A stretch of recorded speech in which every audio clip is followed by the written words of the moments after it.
Maharani dari Fakultas Hukum, Prodi Ilmu Hukum Universitas Sriwijaya. Kalian bisa panggil saya Rani dengan NIM 020138253463. Saya dari kelas A Ganjil, Palembang. Hari ini saya akan mempresentasikan video kampanye bahasa Indonesia yang berjudul Bangga Berbahasa Indonesia di Negeri Sendiri. Pernahkah kita berhenti sejenak dan bertanya, mengapa sih di negeri sendiri kita justru sering merasa lebih keren saat berbicara dengan bahasa asing? Di kafe, di media sosial, bahkan di lingkungan pendidikan, kita sering mendengar campuran bahasa Indonesia dan bahasa asing. Meskipun sebenarnya pandangan sudah jelas dalam bahasa kita sendiri, seolah-olah bahasa Indonesia itu biasa saja. Sementara bahasa asing dianggap lebih bergengsi. Apakah benar? Padahal bahasa Indonesia bukan sekadar alat komunikasi. Bahasa Indonesia adalah identitas pemersatu dan jati diri bangsa. Tanpa bahasa Indonesia, mungkin kita tidak akan pernah benar-benar menjadi Indonesia.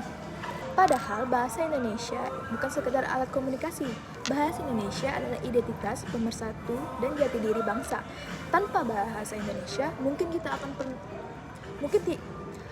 tidak akan pernah benar-benar menjadi Indonesia. Bahasa Indonesia lahir dari perjuangan. Sejak Sumpah Pemuda tahun 1928, bahasa Indonesia ditetapkan sebagai bahasa persatuan. Bahasa ini menyatukan ratusan suku, ribuan pulau, dan beragam budaya dalam suatu identitas nasional. Namun, tantangan bahasa Indonesia di era globalisasi semakin nyata. Masuknya budaya luar melalui media sosial, film, musik, dan teknologi membuat penggunaan bahasa asing semakin dominan. Tidak jarang kita melihat unggahan media sosial yang sepenuhnya menggunakan bahasa asing, meskipun target membacanya adalah orang Indonesia. Salahnya bukan pada mempelajari bahasa asing. Menguasai bahasa asing adalah hal yang penting dalam bernilai positif. Namun, yang menjadi persoalan adalah ketika bahasa Indonesia justru tersisih di negeri sendiri. Penggunaan bahasa Indonesia yang tidak sesuai kaidah juga semakin marak. Kesalahan ejaan, struktur kalimat yang tidak efektif, hingga penggunaan istilah asing secara berlebihan sering dianggap hal biasa. Padahal, jika dibiarkan terus-menerus, hal ini dapat melemahkan fungsi bahasa Indonesia sebagai bahasa ilmu pengetahuan dan komunikasi resmi. Di dunia pendidikan, bahasa Indonesia seharusnya menjadi sarana berpikir kritis dan ilmiah. Di dunia akademik, bahasa Indonesia mampu menjadi bahasa ilmu pengetahuan yang kuat, sejajar dan bahasa internasional lainnya. Namun, semua itu hanya bisa terwujud jika kita sebagai generasi muda mau menggunakan bahasa Indonesia dengan baik dan benar. Media sosial juga memegang peran penting. Apa yang kita tulis, bagikan, dan komentari mencerminkan sikap kita terhadap bangsa Indonesia.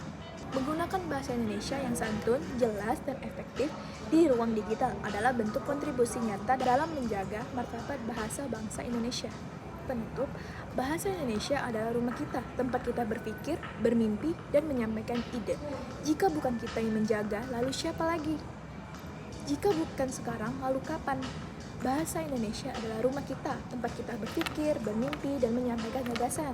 Jika bukan kita menjaga bahasa Indonesia, lalu siapa lagi? Jika bukan sekarang, lalu kapan? Mari kita buktikan bahwa generasi muda Indonesia adalah generasi yang cerdas, berkarakter, dan bangga berbahasa Indonesia. Karena bahasa Indonesia bukan hanya bahasa nasional, tetapi juga identitas kita sebagai bangsa. Bangga berbahasa Indonesia, gunakan, jaga, dan lestarikan. Sekian presentasi dari saya, maaf bila ada salah kata. Saya akhiri, wassalamualaikum warahmatullahi wabarakatuh.